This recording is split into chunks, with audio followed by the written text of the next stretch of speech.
My wife called the police, reporting an intruder when I came home late from work as a prank. I was handcuffed on my own lawn while she laughed. I didn't laugh. I pressed charges for filing a false police report and handed her divorce papers in the morning. I, 35 male, work as an operations manager at a manufacturing facility. Been married to my wife, 32, for 7 years. No kids, thank God. Last Tuesday, I got stuck at work late. Equipment malfunction, had to stay until the repair team finished. Texted her around 9 p.m. that I'd be home by 11:30. She replied, okay. Got home at 11:45, tired, ready for bed. Pulled into our driveway, grabbed my bag from the car, walked up to the front door, put my key in the lock. Then everything went sideways. Sirens, lights, 3 cop cars screeching into my driveway. Officers jumping out, hands on their weapons. Get on the ground, now! Hands where we can see them. I froze. Completely froze. My brain couldn't process what was happening. On the ground, I dropped, face first onto my own lawn. Keys still in my hand, bag next to me, hands yanked behind my back, metal cuffs clicking tight, knee in my spine. My face pressed into grass that I'd mowed 3 days ago. We got a call about an intruder, black male breaking into this residence. I live here. This is my house. Stay calm, sir. We're sorting this out. I could see my front door from where I was pinned. It opened. My wife stepped out. I waited for her to explain, to tell them I was her husband to fix this nightmare. She looked at me, at the cops, at me again, and she laughed. Not a nervous laugh, a full, genuine laugh. Like she was watching a comedy special. Oh my God, she said between giggles, you should see your face. One of the officers looked confused. Ma'am, do you know this man? That's my husband. Still laughing. I called you guys, it was a prank. Silence. Dead silence except for the police radio's crackling. A prank? The older officer's voice was flat. Yeah, he's always so serious. Thought I'd shake things up. She had her phone out, was recording. This is hilarious. I watched from the ground as the officer's expression changed, watched him look at his partners, watched them realize they just responded to a fake call. They took the cuffs off me. Slowly, one of them helped me up. Nobody was smiling. Sir, are you all right? No. My voice sounded strange, distant. I'm not all right. My wife was still recording. Oh, come on, it's funny, lighten up. The older officer turned to her. Ma'am, filing a false police report is a crime. A serious one. It was just a joke. 3 units responded to this call. We thought there was an active burglary. Do you understand how dangerous that situation could have been?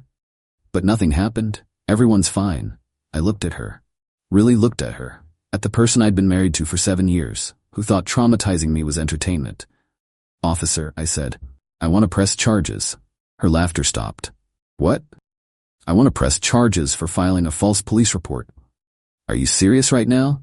Dead serious. It was a prank. It was a crime. The officers took down my statement, took down hers, explained she'd likely be getting a citation, possibly arrested depending on the DA's decision. She went from amused to angry to panicked in about 5 minutes.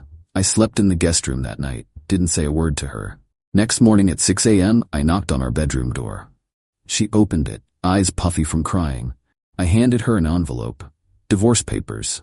I contacted a lawyer at midnight. He drew these up as an emergency filing. You can't be serious. Your prank proved something. You don't respect me. You don't think about consequences, and you think my fear and humiliation are funny. I'm done. Over a joke? Over your complete lack of judgment, empathy, and common sense. I moved to my brother's place that day. Haven't been back since. Update 1, 4 days later.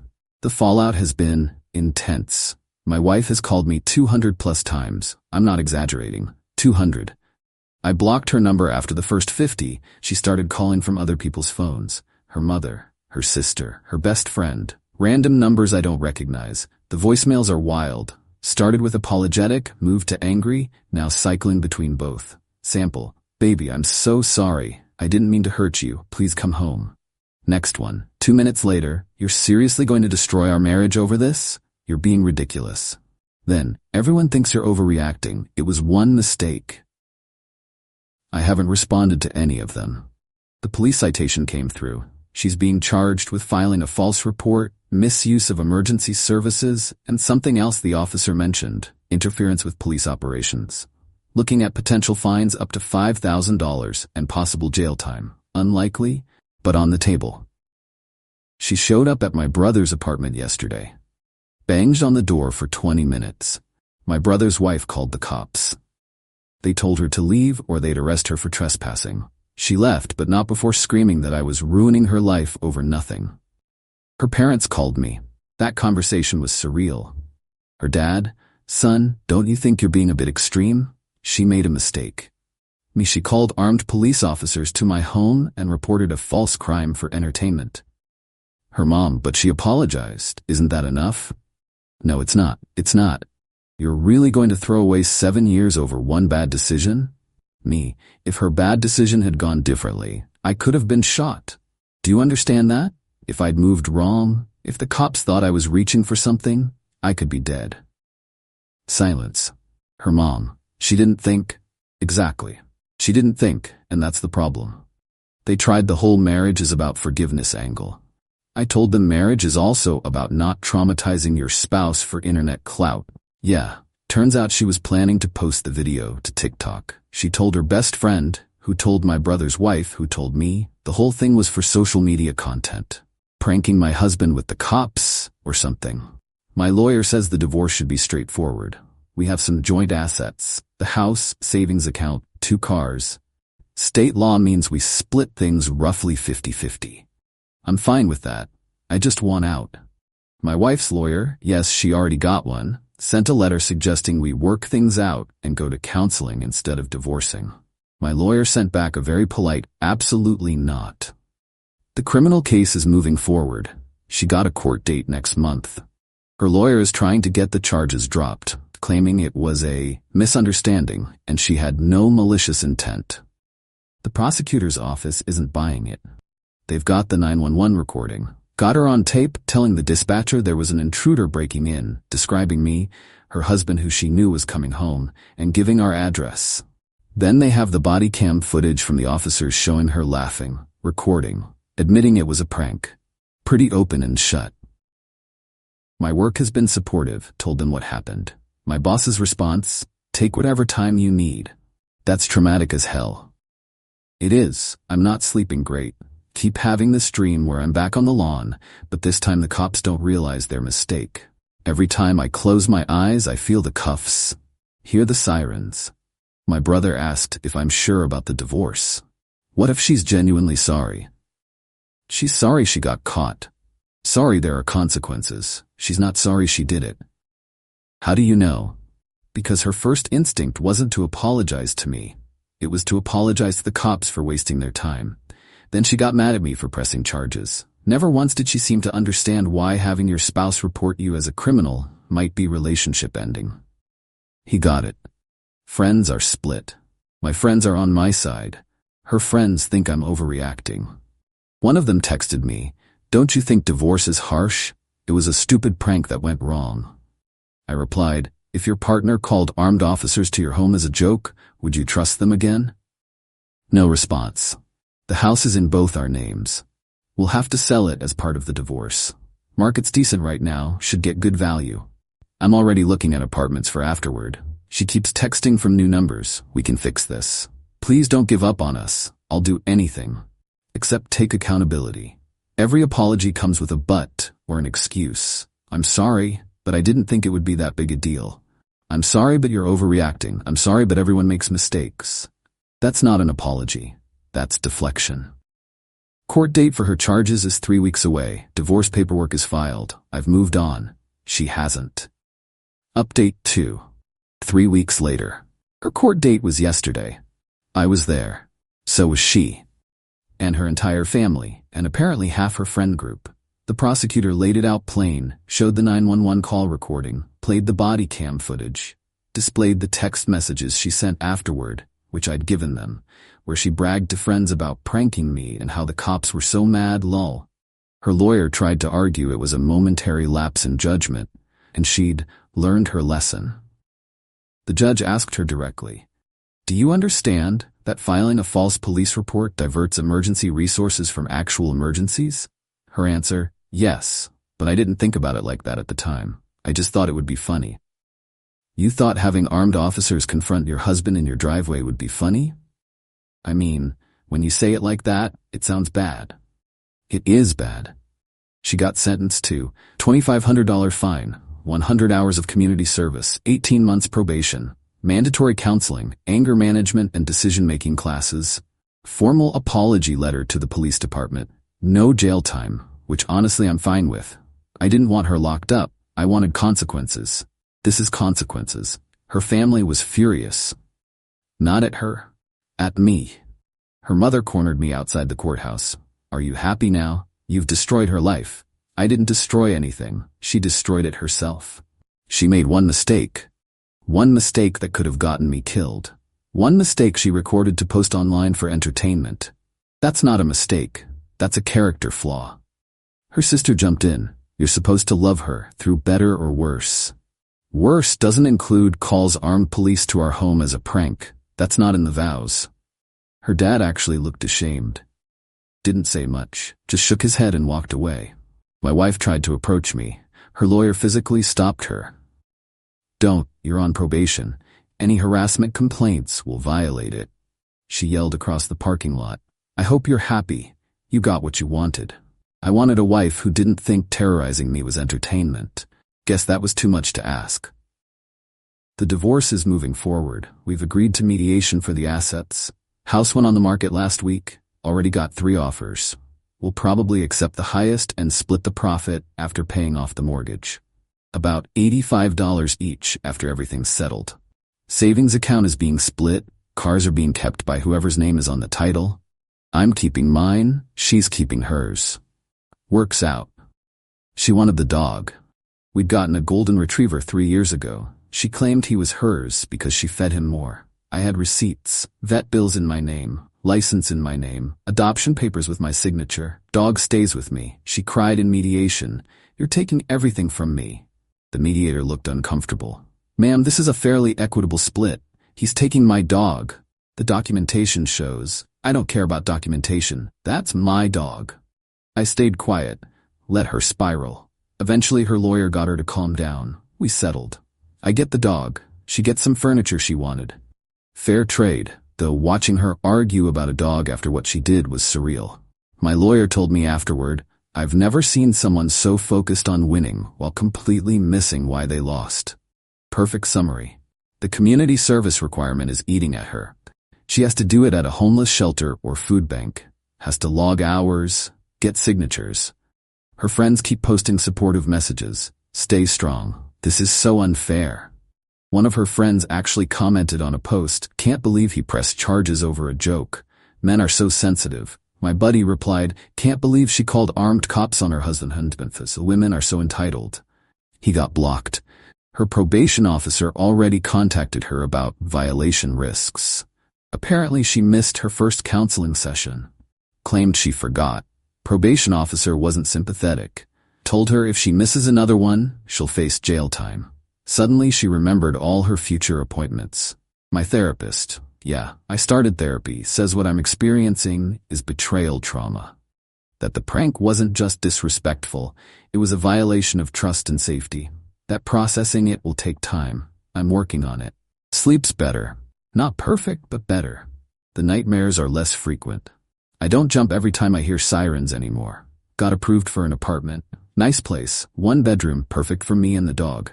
Moving in next month once the house sale closes. My wife texted from another new number. Can we at least talk, face to face? I replied, no. Everything goes through lawyers. I miss you. You miss having someone to control and humiliate. That's not the same as missing me. That's not fair. Neither was Tuesday at 11:45 p.m. Blocked the number. Final update, 2 months later, divorce finalized last week. I'm officially single. The house sold.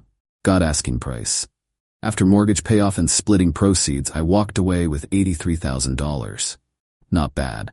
My ex-wife got the same amount. She immediately spent $15,000 of it on a new car. Posted photos on Instagram with hashtags like fresh start and living my best life. Her best friend commented, you deserve this, queen. Someone replied, didn't she just get convicted of a crime? Comment was deleted within minutes. Her probation is ongoing.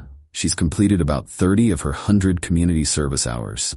Posted a selfie from the food bank with the caption, "Giving back to my community." The comments were mixed. "So inspirational, isn't this court-ordered? Serving looks while serving others. You mean serving time, lol?" She deleted the post after an hour. The anger management classes aren't going well from what I've heard. My ex-brother-in-law, her sister's husband, reached out to me. We'd always gotten along. He said she walked out of the second session because the counselor told her she had impulse control issues and a pattern of seeking attention through inappropriate means. She claimed the counselor was biased against her and requested a new one. Probation officer denied the request, told her she'd complete the program with her assigned counselor or face violations. She went back to the next session. Her family's still trying to paint me as the villain. Her mother posts vague Facebook statuses about people who can't forgive and throwing away good things. Her sister sent me a long email about how I abandoned family and betrayed vows and how I'll regret this decision. I didn't respond, but her dad called me 2 weeks ago. That conversation was different. "I owe you an apology," he said. "I've been thinking about what you said, about how she could have gotten you hurt or worse, and I watched her these past months. Watched how she reacted to everything. To the charges, to the divorce, to the consequences, and I realized you were right." "About what?" "She didn't learn anything. She's not sorry she did it. She's sorry it backfired. She keeps telling people you overreacted, that you're too sensitive, that any other husband would have laughed it off. Yeah, that sounds about right. I raised her better than this, or I thought I did, but watching her now, I don't even recognize her. Everything's about her, about how she's the victim, about how unfair this all is. She hasn't once acknowledged what she put you through." "No, she hasn't. I'm sorry I didn't see it sooner. I'm sorry I defended her." "I appreciate that. For what it's worth, you made the right call with the charges and the divorce. I wouldn't want my son-in-law treating my daughter the way she treated you." That call meant something. Not enough to change anything, but something. I'm settling into my new apartment. The dog loves it. Big windows, good light, quiet neighborhood. I repainted the bedroom, got new furniture, made it mine. Work's going well. Got a promotion, actually. My boss pulled me aside. "You've been handling a lot personally, but your work hasn't slipped. That shows character. We're bumping you to senior operations manager." Nice raise too. 15 Qley more annually. Helps offset the divorce costs. Dating? Not yet, not ready. My therapist says that's fine, says I should focus on healing, rebuilding my sense of safety and trust. Maybe in a few months. My ex-wife is dating someone new though. Posted photos 2 weeks after the divorce finalized. Some guy she met at a bar. Her friends are all commenting about moving on. And new beginnings. I give it 3 months before she pulls something similar and he bails. Her best friend actually reached out to me. Asked if we could talk. I agreed to coffee. She apologized. I encouraged her. The prank thing. I thought it would be harmless and funny. I didn't think about how it could go wrong. I didn't think about you being terrified or traumatized. I just thought about the video. Yeah, nobody thought about me. I know. And I'm sorry. Really sorry. What she did was messed up. And the way she's acted since has been worse. She's not the person I thought she was. Are you still friends with her? Not really. After the divorce, she kept wanting me to bash you on social media, make posts about what a terrible person you are. I refused. She called me a bad friend. We haven't talked much since. Sounds like she's burning bridges left and right. Yeah, she is. We talked for an hour. She asked how I was really doing. I was honest, better than I expected, but still processing. She said she understood and that she hoped I found someone who treated me right. Decent conversation. Restored some faith in humanity. My brother threw me a divorce party last weekend. Just close friends, pizza, beer, video games. Nobody made jokes about the prank or the arrest. Just hung out, laughed, played games, normal stuff. One of my friends brought a date. She asked what happened with my ex. I gave her the short version. Her response, "What kind of psycho calls the cops on their own husband for a prank? That's insane." Everyone agreed. My friend's date asked, "Did you ever think about forgiving her?" Forgiveness isn't the same as reconciliation. I don't hate her, but I can't trust her. And you can't have a marriage without trust. She nodded. That's fair. The thing about betrayal is it changes you. I'm more cautious now, more aware. I don't assume good intentions, I verify, I protect myself. Some people might call that cynical. I call it learned behavior. My ex-wife completed another 20 hours of community service this week. Posted about it again. This time the comments were mostly supportive. Her echo chamber rebuilt itself. She texted me yesterday from yet another new number. I finally get it. What I did to you. How wrong it was. I'm genuinely sorry. I stared at that text for a long time. Thought about responding, about acknowledging her apology. Then I remembered her laughing. Remembered her recording while I was face down on my own lawn. Remembered her anger when I pressed charges, her entitlement in mediation, her victim narrative ever since. I blocked the number. Some people learn, some people change, some people genuinely grow from their mistakes. But some people just learn what to say to get what they want. I'm done trying to figure out which one she is. I'm in my apartment, my dog's asleep on the couch. I've got a beer, a good book, and complete peace of mind. No pranks, no drama, no fake 911 calls, just quiet. And honestly, that's everything I need right now. The divorce cost me some money, cost me a house I liked, cost me 7 years I'll never get back. But it gave me something more valuable, proof that I won't tolerate disrespect, that I'll protect myself, that I know my worth. She got her consequences. I got my freedom. Fair trade.